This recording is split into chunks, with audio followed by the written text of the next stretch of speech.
Rich Rising. It's day 56 of 365, some palo for your timeline. Today's message is around being accountable for who you are showing up as in this life. Today, present day, right now, who you've been, but who are you? And that is also how you push your elevation, because you're focusing on who you are, not who you've been. And I think something else to account for is our feelings when we're hurt. It's okay to account for feelings, and it's okay to take the time necessary, no matter how long it is, to grieve, to really feel through stuff. How we are in this day and age, it can be very difficult to sit with what we're dealing with, and then we don't, which means we end up suppressing what we feel, and that gets trapped in the body, which obviously impacts us as we grow, because then we are operating from this space where we've got these internal triggers that are happening in new experiences and preventing us from engaging in the experience in the way that we should be able to engage in it. So account for the hurt.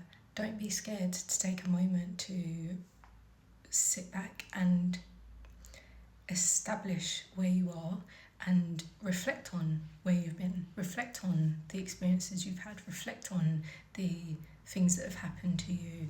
Reflect on mistreatment that maybe at the time you didn't recognise it as mistreatment, and that's not an uncommon thing, especially if you consider yourself neurodivergent. But sometimes in the moment you're not able to act on or even comprehend the experience. So sometimes later you're able to just take a moment and be present with the fact that actually, this hurt, this treatment wasn't acceptable.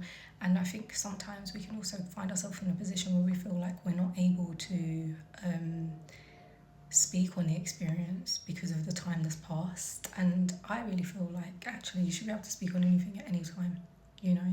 At the end of the day, if you don't communicate things, how is anyone going to ever know? Like, as much as we can be psychic and have certain clairvoyances and connectivity, if there are things that you're harbouring resent over, then in order to have good, healthy relationships, surely you should communicate that, so that you aren't continuing to hold on to that thing. And obviously if it isn't welcomed by the person or whoever you need to direct it at, that's a completely different thing. But were you able, and are you able to communicate for yourself and advocate for yourself in a way that allows you to move forward? And actually what you realise is that if you come up against anything that kind of does block you or isn't willing to hear you and listen to you, anyone who's not able to be accountable or just hear what you have to say is a clear indicator for you that they're not for you anyway. They're not a safe space. And more often than not, they're not a safe space because, one, it's an indication that they are not able to listen, and two, they have no desire to correct themselves. Sometimes people think that they are above whatever because of what position they are in life or what position they are in the relationship dynamic. Sometimes people can get ahead of themselves and think that they don't have to listen to what other people have to say, and I don't know, it just doesn't make for a very good communal kind of working relationship.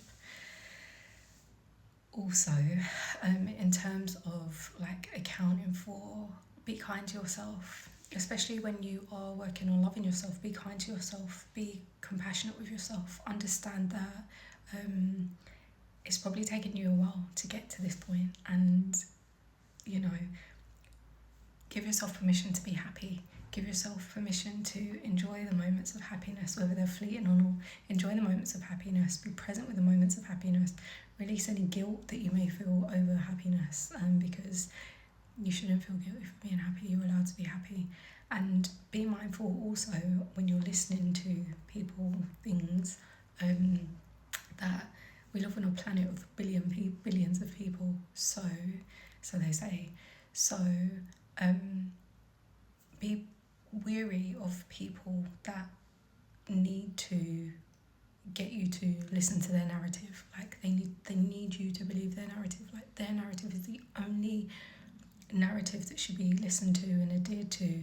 And it's kind of strange actually, because if there's this amount of people, then we're all going to have a unique way of thinking.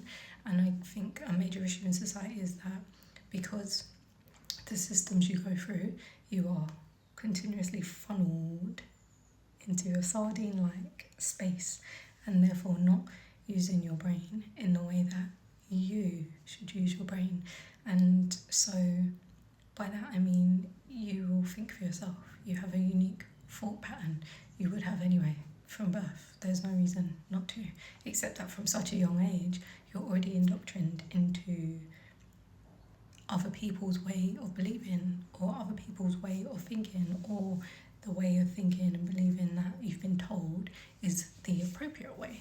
So be brave on your pursuit in this life. Like, don't be put off by anyone that ostracizes you or makes you feel different, because you actually do use your brain, and you actually do think, and you do use your mind beyond what you've been told.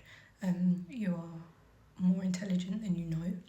And remember, intelligence isn't just about the information you retain.